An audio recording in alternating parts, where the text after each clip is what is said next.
Hello students आज के lecture में मैं आपको पैराबोला की ऐसी शॉर्ट ट्रिक्स बताऊंगा जिससे आप पैराबोला के vertex, focus, latus rectum, directrix और एक्सिस को विद इन 15 सेकेंड्स में बहुत ही ईजिली निकाल सकेंगे।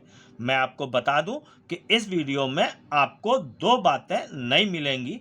पहली ये कि मैं आपको डायरेक्ट्रिक्स और एक्सेस की भी शॉर्ट ट्रिक बताऊंगा जो जनरली वीडियोस में देखने में नहीं मिलती हैं, और दूसरी ये कि मैं यहाँ पर पैराबोला का कोई भी formula vertex, focus, directrix, axis आदि का नहीं यूज़ करूँगा। अर्थात अगर आपने पैराबोला कभी भी नहीं पढ़ा है तो भी आप ये सारी क्वांटिटीज़ पैराबोला की ईजिली निकाल लेंगे।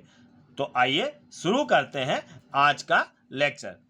क्वेश्चन देखिए, आपके सामने दो क्वेश्चन लिखे हैं, मतलब कि दो पैराबोला की इक्वेशंस लिखी हैं। देखिए यहाँ पर इनकी हमको ये सारी quantities vertex, focus, directrix, axis, latus rectum ये सब निकालनी है।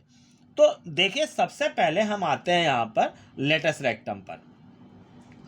तो लेटस रेक्टम के लिए हमको क्या करना है कि अगर इक्वेशन में y स्क्वायर है तो जो x का कॉफिशिएंट है वो लेटस रेक्टम हो जाएगा, और अगर इक्वेशन में x स्क्वायर है तो जो y का कॉफिशिएंट है वो लेटस रेक्टम हो जाएगा।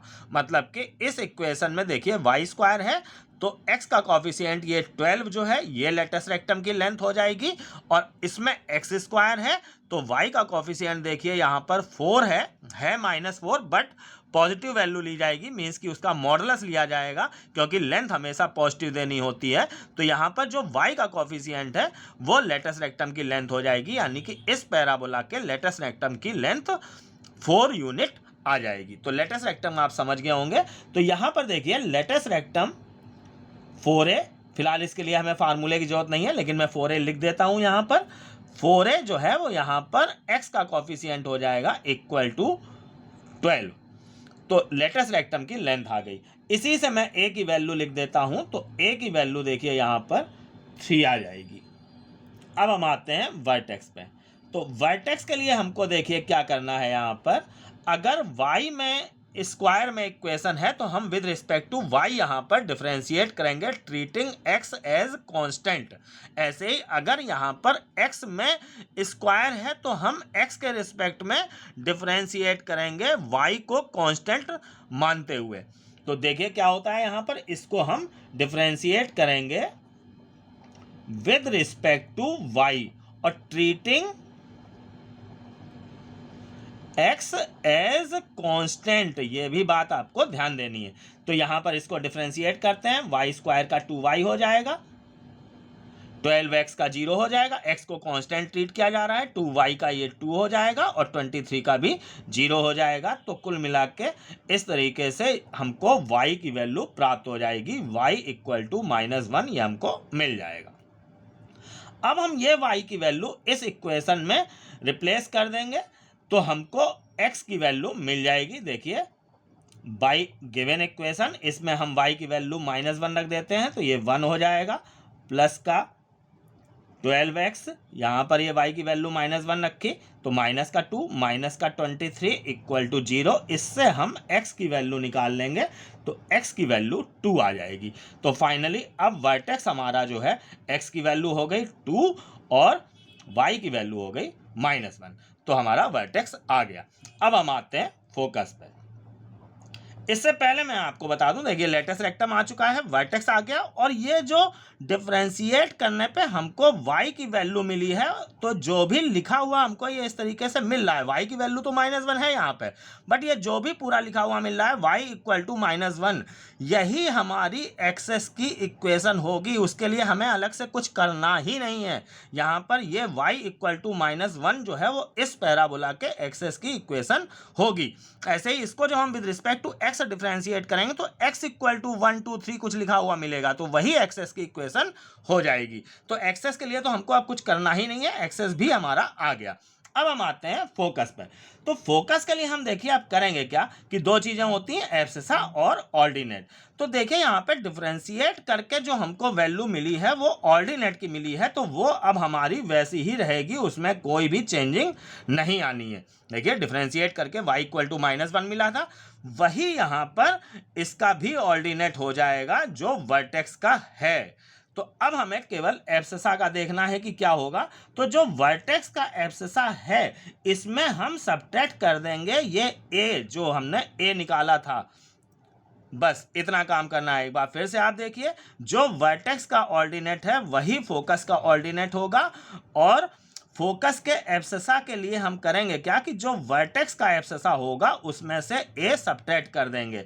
तो ये हमको मिल जाएगा 2 माइनस ए की वैल्यू 3 रख दी हमने, कॉमा -1। तो हमको फोकस इस तरीके से प्राप्त हो जाएगा -1, कॉमा -1। बस इतना यहाँ पे फोकस के लिए आपको वर्किंग करनी है। अब हम आते हैं डायरेक्ट्रिक्स पे। तो आपने यहाँ पे देखा कि ये फिक्स रहना है, जो y इक्वल टू -1 आया है डिफरेंशिएट करके वो फिक्स रहना है, फोकस में वही रहेगा जो वर्टेक्स में था। और ये जो एब्सेसा है उसी के लिए हमने क्या करा, वर्टेक्स का जो एब्सेसा था उसमें a सबट्रैक्ट कर दिया तो हमको फोकस मिल गया। अब यही जो वर्टेक्स का एब्सेसा है इसमें हम a ऐड कर देंगे, और इसको इक्वल टू x के लिखेंगे क्योंकि ये एब्सेसा है। तो हमको डायरेक्ट्रिक्स की इक्वेशन मिल जाएगी। तो ये हमको 2 प्लस ए की वैल्यू देखिए फिर से यहाँ पर 3 है, तो x इक्वल टू 5, ये हमको डायरेक्ट्रिक्स की इक्वेशन मिल जाएगी। और एक्सेस की इक्वेशन अब वो मैं अलग से नहीं लिख रहा हूँ, वो यहीं पर आ गई है, डिफरेंशिएट करके जो जीरो हमने रख के प्राप्त किया वही एक्सेस की इक्वेशन है। तो इस तरीके से इस पैराबोला की ये पांचों क्वांटिटी जो हैं वो आप समझ गए होंगे कि ये कैसे निकाली गई हैं। अब हम आते हैं दूसरे एग्जाम्पल में। इसमें देखिए x में स्क्वायर है, तो फिलहाल सबसे पहले देखिए लेटस रेक्टम के लिए वही कॉन्सेप्ट कि अगर x में स्क्वायर है तो जो y का कॉफिशिएंट होगा वही लेटस रेक्टम हो जाएगा, मतलब 4a equal to mod of बस -4 हम लेंगे यहाँ पे, तो यानी कि 4 आ जाएगा। तो लेटस रेक्टम तो इसका 4 आ गया। इससे हम a की वैल्यू निकाल लेंगे, तो देखिए a इक्वल टू -1 आएगा। इस बात का आप ध्यान दें कि लेटस रेक्टम लेंथ थी तो वो हमने उसका मॉडल्स ले लिया था, बट a की वैल्यू के लिए 4a इक्वल टू -4 ही हम यूज करेंगे, तो उससे a की वैल्यू -1 आ जाएगी। अब हम आते हैं वर्टेक्स पे। वर्टेक्स के लिए मैंने बताया कि अगर x में स्क्वायर है तो x के रिस्पेक्ट में डिफरेंशिएट करेंगे। तो अब हम इसको डिफरेंशिएट करते हैं, differentiate with respect to x, treating y as constant. यहाँ पे ये ध्यान देंगे, तो ये 2x - 6 आ जाएगा इक्वल टू 0, बाकी 4y और 11 कांस्टेंट होगा, इसका डिफरेंशिएशन 0 आ जाएगा। इससे हमको x की वैल्यू प्राप्त हो जाएगी 3। अब हम x की ये वैल्यू इसमें रख देंगे बाई गिवन इक्वेशन, x की वैल्यू हम इसमें रख देंगे, तो ये 9 - 18 - 4y - 11 इक्वल टू 0 आ जाएगा। इससे हमको y की वैल्यू प्राप्त हो जाएगी -5। तो फाइनली अब हमको वर्टेक्स मिल जाएगा, x की वैल्यू हमने लिख दी 3 और y की वैल्यू -5। अब हम आते हैं फोकस पे। एक चीज साथ में और आप देख लीजिए कि ये डिफरेंशिएट करके 0 रखने पे जो भी हमको प्राप्त हुआ यही हमारा एक्सेस हो जाएगा। मैंने फिर से पहले भी बताया था कि हमें एक्सेस के लिए कुछ काम एक्स्ट्रा करना ही नहीं है, बस यही हमारा एक्सेस हो गया। अब हम आते हैं फोकस पे। तो फोकस के लिए देखिए यहाँ पर एब्सेसा ऑर्डिनेट दो चीजें होंगी यहाँ पर। तो जो हमको यहाँ पर वर्टेक्स निकालने में डिफरेंशिएट करके 0 रखने पर जो हमको प्राप्त हुआ है x इक्वल टू 3 एब्सेसा, वही इसका एब्सेसा होगा। जो हमको यहाँ पे प्राप्त होता है वो वही रहता है, उसमें कोई भी चेंजिंग नहीं होती है। चेंज होगा तो अब यहाँ पे ऑर्डिनेट चेंज होगा, जैसा कि आपने यहाँ पे देखा एब्सेसा चेंज होगा। और यहाँ पर एब्सेसा में करा क्या गया था कि जो वर्टेक्स का था एब्सेसा वही एब्सेसा लेके उसमें a सबट्रैक्ट किया गया था। अब यहाँ पे जो वर्टेक्स का ऑर्डिनेट है वही लेके उसमें हम a सबट्रैक्ट कर देंगे, ये काम यहाँ पर हो जाएगा। तो देखिए कितना आ जाएगा, ये 3 - 5 माइनस ए।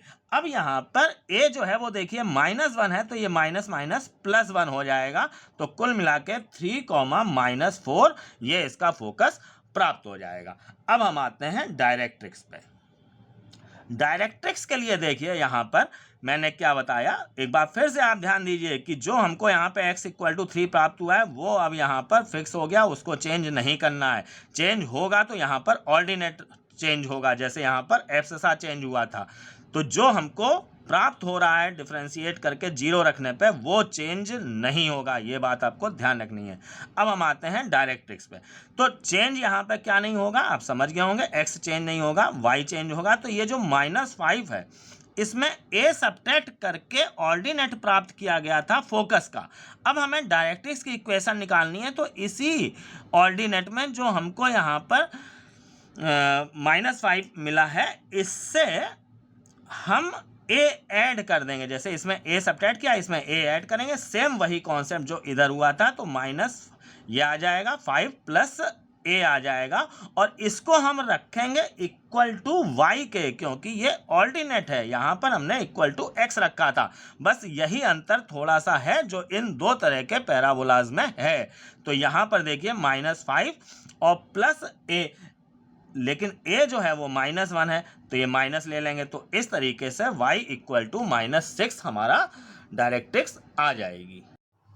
स्टूडेंट्स, बस एक बात का आपको यहाँ पर ध्यान देना है, जो भी मैंने वर्किंग बताई है वो करने से पहले आप इक्वेशन जो भी दी गई है उसमें x² और y² का कोफिशिएंट 1 होना चाहिए। अगर 1 नहीं है तो आप 1 करेंगे। जैसे मान लीजिए कि यहाँ पर 4y² अगर है, तो आप पूरी इक्वेशन में 4 से डिवाइड करेंगे, फिर ये पूरी वर्किंग करेंगे।